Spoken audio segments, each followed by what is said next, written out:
lawlessness, indifference. Natatakot ako na ganun yung future generation of Filipinos. Kabanggit niyo po na natatakot kayo for the next generation. Anong specific na kinakatakutan niyo nung binanggit niyo yun? Natatakot ako, nabanggit ko yon sa speech. Sabi ko dito nga na ako'y kahadlok nga moabot ang adlaw nga dawato na lang nato ang kapobrehon isip kapalaran nga maanad data sa sayop nga mawad-an na lang ta og paglaom.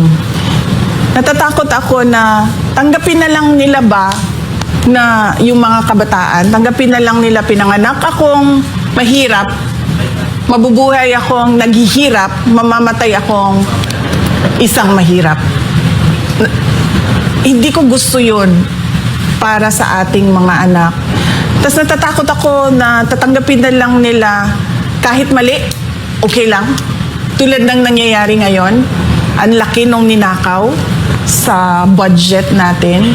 Hindi pa yon nare-review ang 2022, 2024, tsaka 2023 budget ha. 2025 pa lang pinag-usapan natin. Tapos para bang wala lang siya sa mga tao. Bilyon-bilyon ang pinag-uusapan na hinatid kung saang bahay, nakalagay sa mga maleta. Pero parang tanggap lang ng mga tao, ay, ganun talaga eh. Tapos natatakot ako na mawalan na ba sila ng hope yung mga tao. Tapos magkanya-kanya na tayo, there'll be lawlessness, indifference.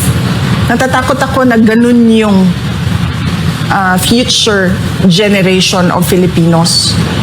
Ayoko na lang magbanggit ikumpara sa ibang bansa. Pero merong mga bansa, kung makikita ninyo, na wala talaga. Criminal organizations ang nagpapatakbo ng kanilang bansa. Sobrang lakas ng krimen na ang mga trabaho ng mga tao ay bilang isang kriminal. Mga matitinong tao umaalis na lang sa kanilang bansa. Ganon. Ayoko makita na ganon yung mangyari sa Pilipinas.